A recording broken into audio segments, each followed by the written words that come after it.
So many people have had problems. Chief Olusegun Passenger, former a general, former head of state, former president, he will call me on phone. Minister, I look good at this problem of land here. I say, please carry. I will solve the problem. That is former head of state, former elected president. We have the courtesy of calling the minister. Look, I have this problem. I have this problem. See how you can look into it. General Tiwa Danjuma would call you. Look, there is this and this and this. These are people who, they're all retired generals. These are people with constant discipline. They didn't bother because they were former chief of army. They were former president. They never sent soldiers. They never sent anybody to go and attack anybody. They just call you. And respect begets respect. I have to respect. And I'll tell them, sir, don't worry. I will sort out the problem. And I will do.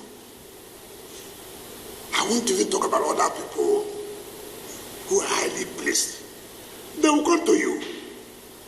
Mr. Minister, maybe we didn't know of this. If we knew, we would have done it like this. When a serving Major General attacked the development control, I wrote a letter. The President Chief of Defense Staff was Chief of Army Staff then. I wrote a letter, sir. See. Because that is a serving military officer. That if anything goes wrong, he's still under the authority, under the control of the military. When I came on board, before them, President Jonathan had awarded a contract to develop another city, which was close to the military, but awarded a contract, not me. A Federal Council presided over by the CNC awarded the job. The contractor went there, he was just away. I wrote a letter. We met. The late Chief of Army Staff, Alabangi, was there. The former Chief of Defense Staff was there. These same ministers of defense, they were all there. We all met. I said, look, it is not good, this government and government. I mean, it's not, let's see how we can resolve this matter. I never one day, I respect institutions. And I know what it takes.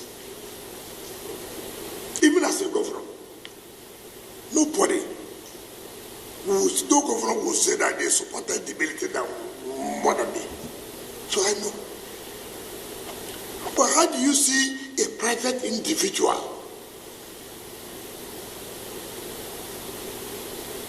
knowing fully well that you are against the law? It is not military versus government, no.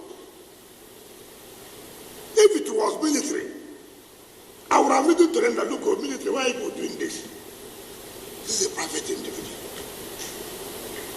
Land was not allocated to him.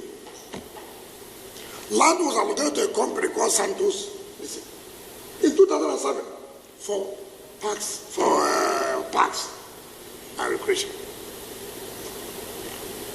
They applied to the former minister for change of use.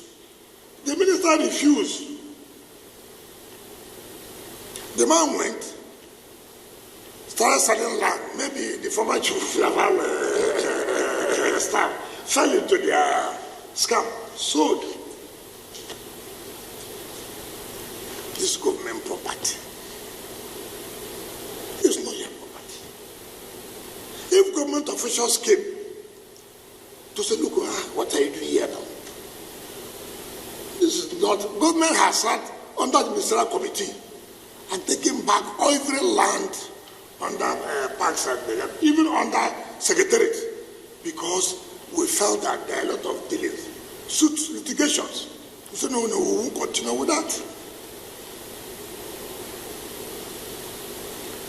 You send this, so you start beating government officials.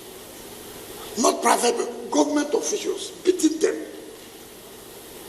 Senior government officials, you were beaten.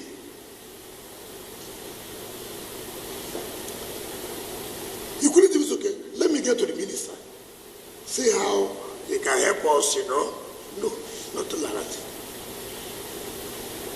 Simply because you had a relationship with the military.